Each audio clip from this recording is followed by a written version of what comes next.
It was a very, very emotional funeral, very, very high drama. You were just aware that you were part of a really dramatic final scene.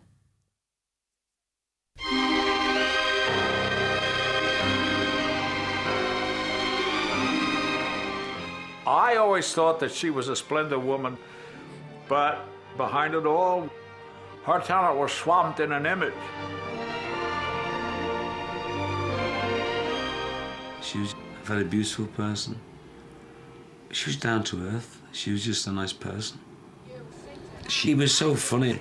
And you can make yourself useful and all. I'll have a Tia Maria in a fresh glass. What set Diana apart from the other actresses that she grew up with was that they all were turned out by the J. Arthur Rank factory.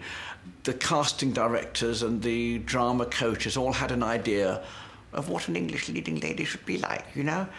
And they couldn't do that to Diana. They couldn't pigeonhole her because Diana's personality was so strong that what always came over was Diana Dors. Well, Miss Hopkins, I've just heard from Mr. Huggett here that you'd like a post with us. Oh, yes, I'd love that. Are you used to office routine?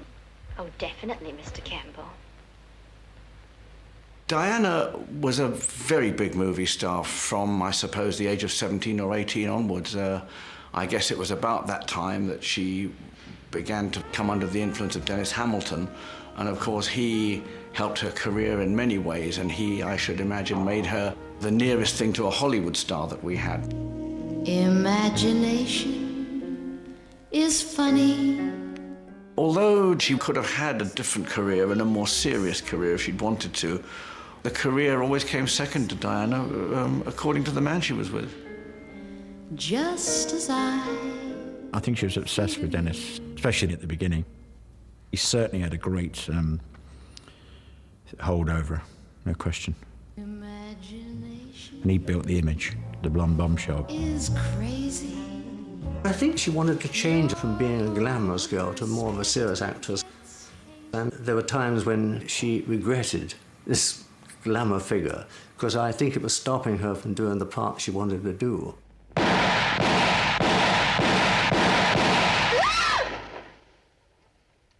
She was so good in Yield to the Night. And it came as such a surprise to the English film industry that they didn't really know how to handle this talent.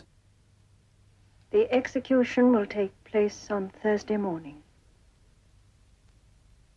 I think had she been in Hollywood at that time, or had she been an American actress, they would have really nurtured her along, and she would have been the tops.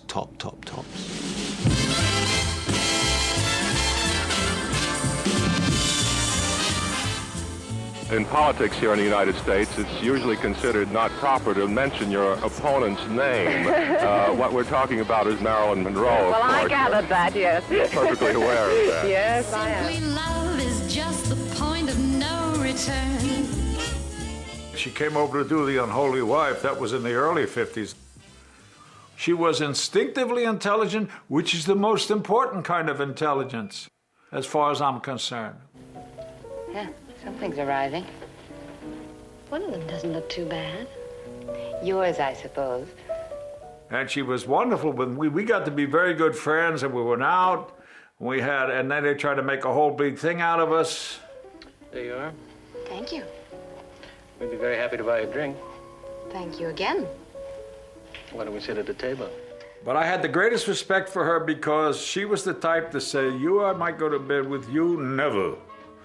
You know, I mean, there was no kidding around. I like you, I don't like you. You live here? No. All my life I've lived north of San Francisco. What's a San Franciscan doing in Los Angeles? She didn't have much self-esteem.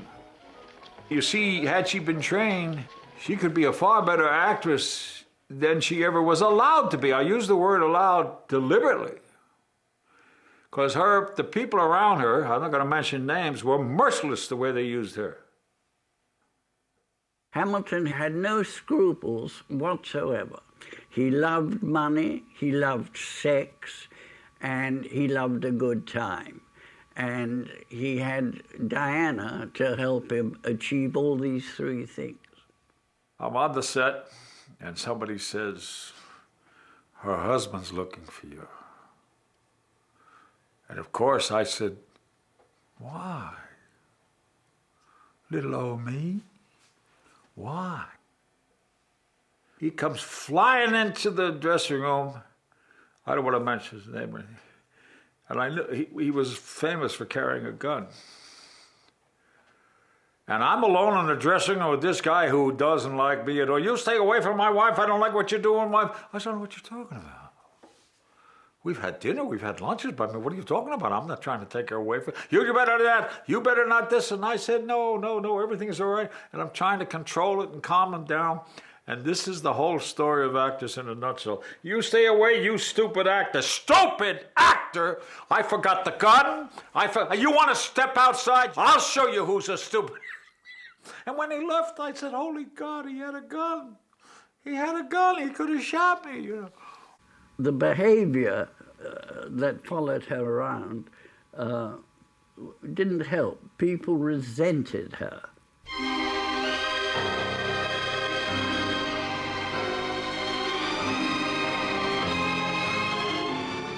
Dennis led them into the most outrageous escapades that even Hollywood has seen in quite a long time.